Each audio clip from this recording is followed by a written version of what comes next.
अखन अहाँ सब सुन रहल छी अमचन म्यूजिक की शानदार प्रस्तुति।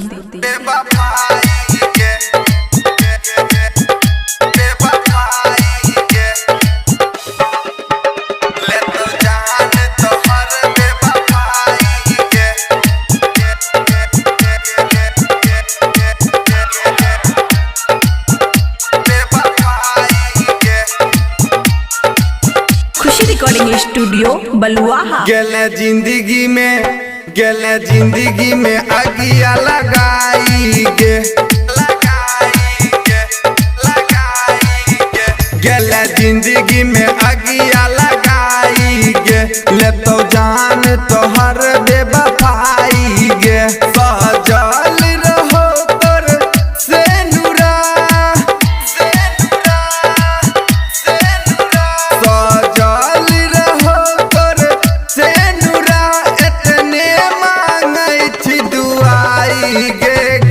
जिंदगी में अगिया लगाई गे ले तो जान तोहर बेवफाई गे गेला जिंदगी में अगिया लगाई गे। डीजे सुमित सतीश रैना।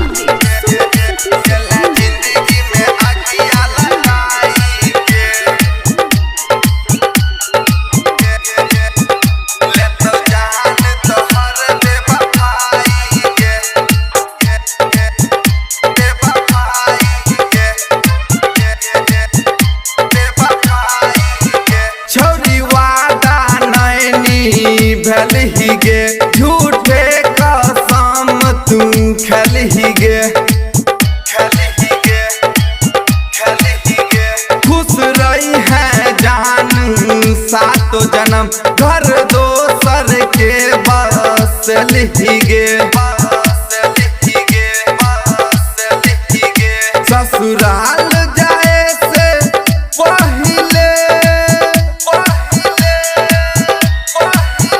ससुराल जाए से पहले दिहे मुँह अपन दिखाई गे गेले जिंदगी में अगिया लगाई गे ले तो जान तोहर बेवफाई गे गेले जिंदगी में अगिया लगाई गे।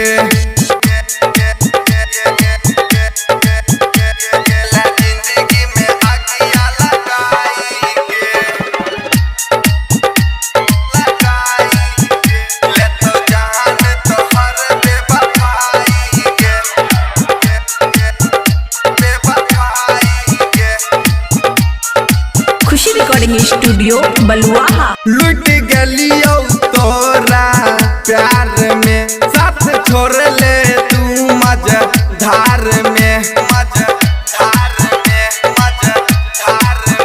तन्हा को ना के जीतोगे बबुआ राहुल संसार में मनीष प्रेमिका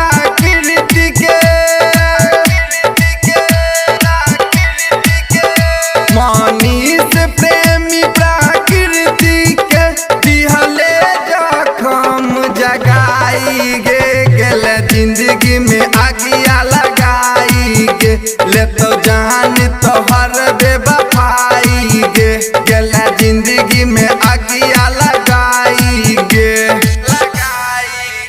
खुशी रिकॉर्डिंग स्टूडियो बलुआहा।